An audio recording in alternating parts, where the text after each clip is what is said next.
Buenas noches, muchas gracias por venir. Bueno, muchas gracias a vos por la invitación. Y vamos a tratar de desglosar esto, ¿no?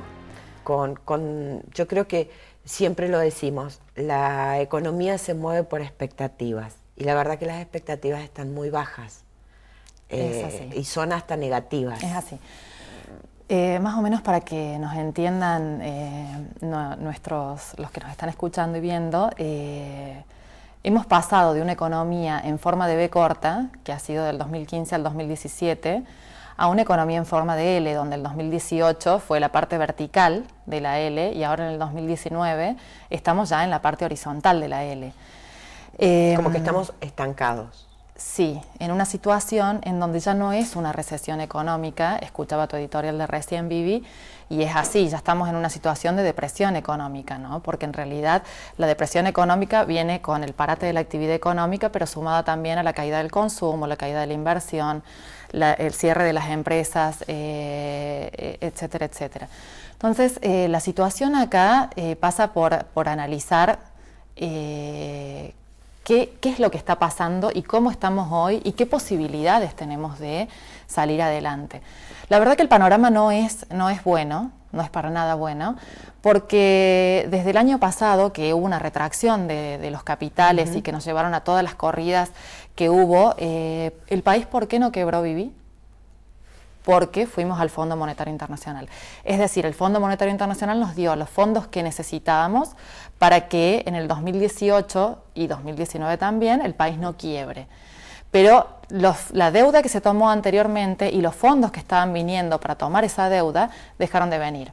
La gran realidad es que hoy no están viniendo fondos a financiar. Entonces hoy somos fondo dependientes, digamos. Somos fondo dependientes. Mismo Fondo Monetario Internacional, cuando vino en las auditorías en febrero para hacer el desembolso que va a ser la semana que viene, reconoció que ellos no hicieron un plan de crecimiento y desarrollo, a ellos les pidieron un plan de estabilización. Ese plan de estabilización no es otra cosa que un plan de ajuste económico que incluye 3 ejes, es un ajuste fiscal, la contracción monetaria y también la flotación libre del dólar.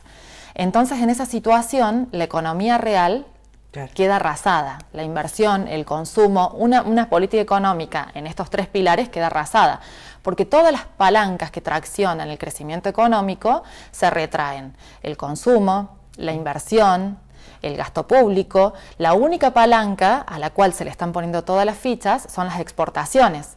Pero las exportaciones que básicamente en Argentina responden al agro. Entonces, por lo tanto, dependemos del campo que exporte, pero a su vez también se habla de una cosecha histórica, pero deberían jugar otros factores en realidad para que sea realmente importante la exportación. Aparte, la verdad que yo ya estoy como bastante cansadita, ¿no?, del discurso de... hay 2 o 3 clichés que me sacan. Por ejemplo, el valor agregado y pongamos en valor. O sea, cuando arreglan algo te dicen, hemos hecho una apuesta en valor los políticos, ¿no? Y entonces después, en el discurso, tenemos que agregar valor a nuestros productos. Bueno, nunca lo hicieron. Desde que yo tengo 46 años, desde que tengo uso de razón, no vi ningún gobierno que agregue valor a nuestros productos primarios. Entonces, si exportamos productos primarios, como lo estamos haciendo ahora, evidentemente perdemos de ganar un montón. Si no hay un Estado que te acompañe para agregarle valor a ese producto primario, y es muy difícil. Y vos fíjate lo contradictorio que es, porque en realidad la forma que tiene un país de agregar valor es industrializándolo. Totalmente. Y en realidad lo que está pasando actualmente está llevando a una desindustrialización, no sé si más grave que en la época del menemismo, digamos, ¿no? Entonces, en definitiva, la situación económica es, digamos, bastante vulnerable dentro de la economía real. ¿Y por qué? Porque en realidad se ha puesto en el eje, en el centro, a la economía financiera. Claro. Y dentro de la economía financiera, el dólar.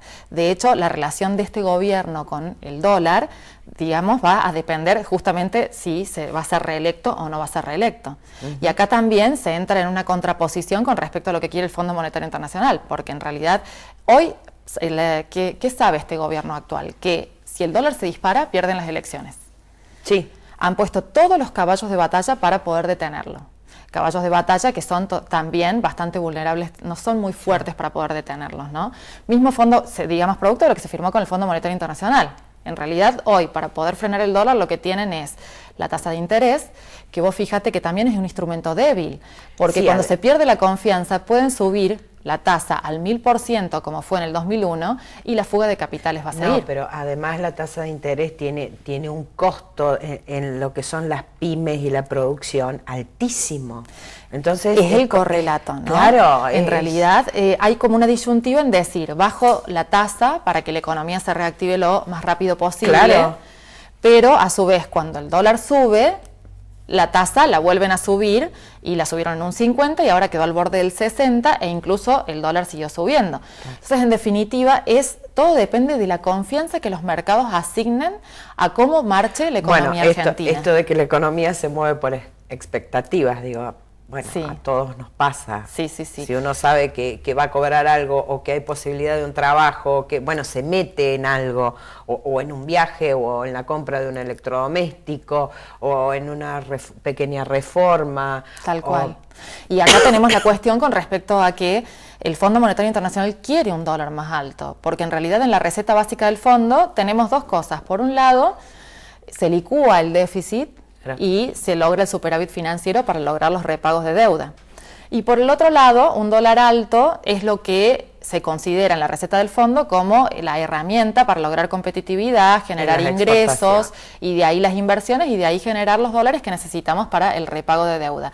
Y el gobierno, que no quiere que el dólar se dispare, por todas las consecuencias que trae dentro de la economía real. Argentina es una economía que tiene su estructura económica dolarizada. Sí.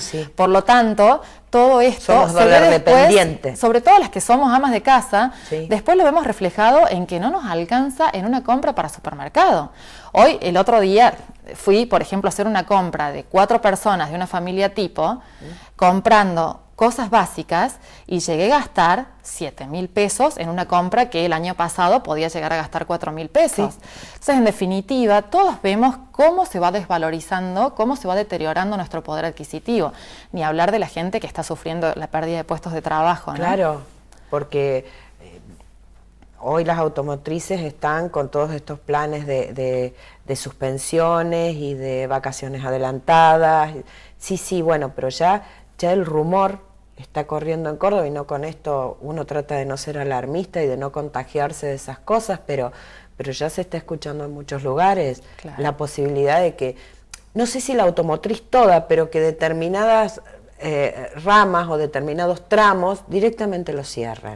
Sí, digamos que en una economía que no vende, esto es como impacta directamente en esto. Y esto también va a poner en riesgo el plan que se firmó de doble cero. Doble cero porque era llegar al déficit fiscal cero con una cero emisión monetaria. Para que nos entienda la gente, una emisión monetaria cero, o sea, una política monetaria contractiva, es lo que está pasando. Sí, secar la plaza y no hay consumo, no hay inversión, no hay ventas, no hay nada. Y con respecto al déficit cero, en realidad es achicar el gasto, pero también esto se alimenta de la recaudación.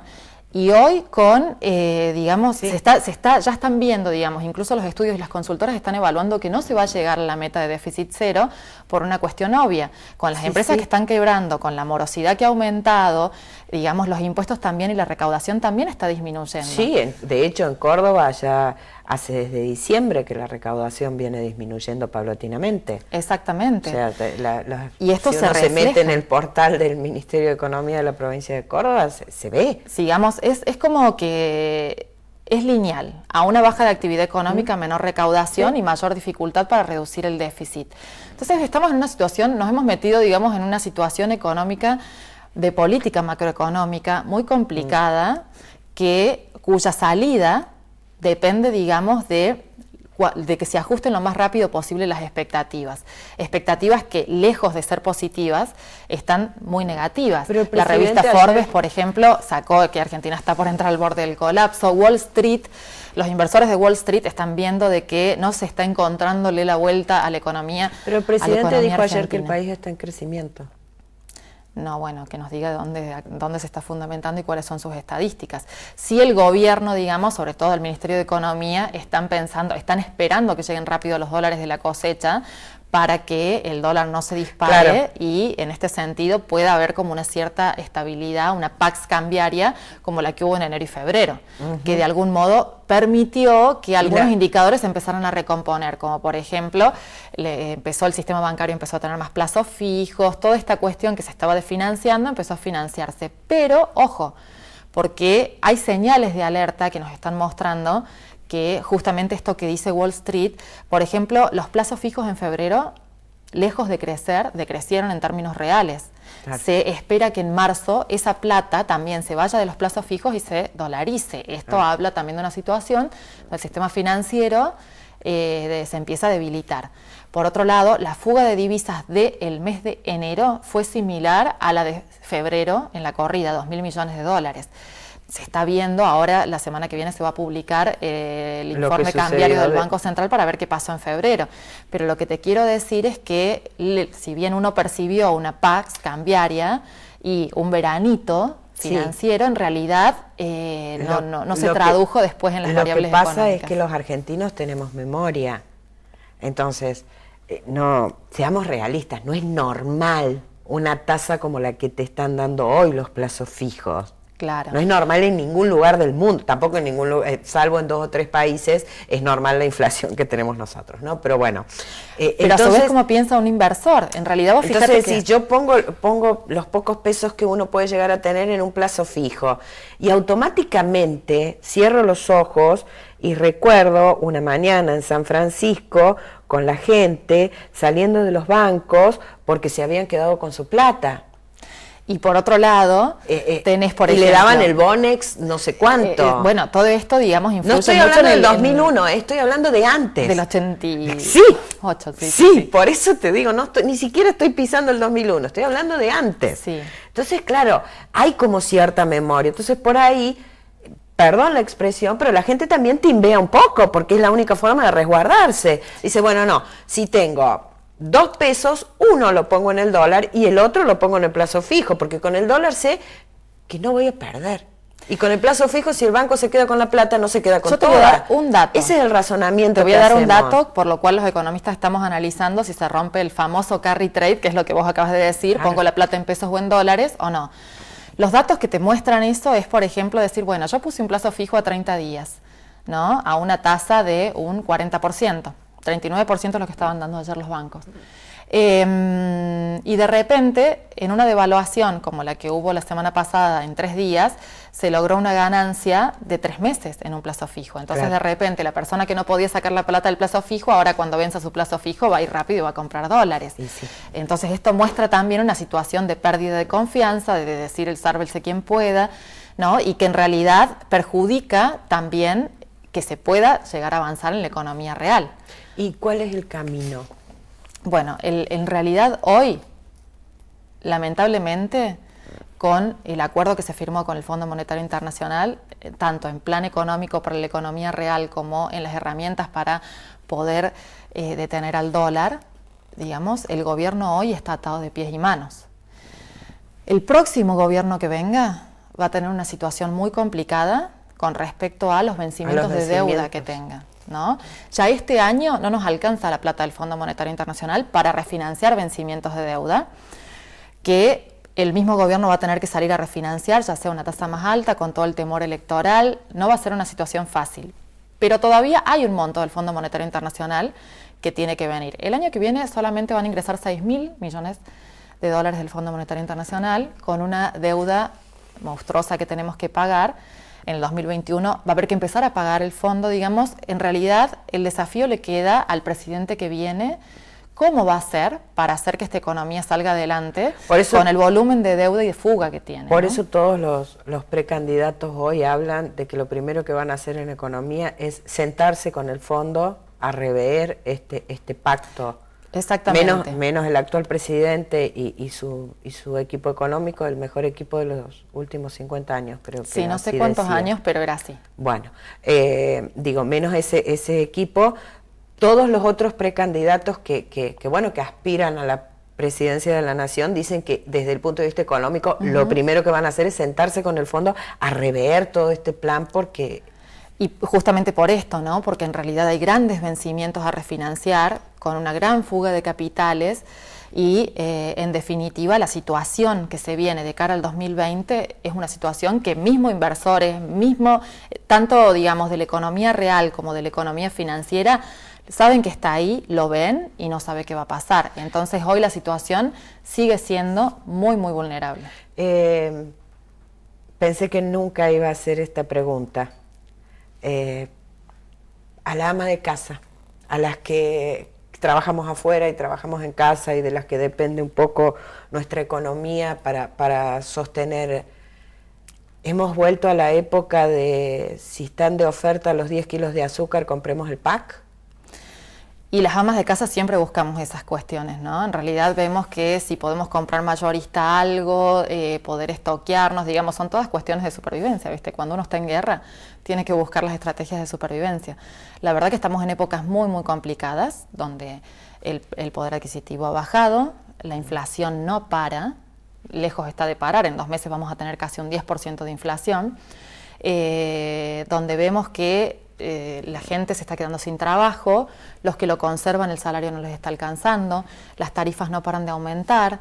Es una situación muy complicada que como amas de casa estamos viendo permanentemente cómo hacer para lograr que eso se estire y poder llegar a fin de mes. Digamos que es una situación complicada que nos pasa a todas, pero bueno, en épocas de guerra, ¿uno qué hace? Se estoquea. Se estoquea. Muchísimas gracias y bueno, lamento que no me puedas dar buenas noticias o que no me puedas dar una luz al final del camino. Es un panorama muy complicado y la verdad que con las herramientas que tenemos hoy, con lo que se ha firmado, son muy pocas las cosas que se pueden hacer, digamos. Es complicado.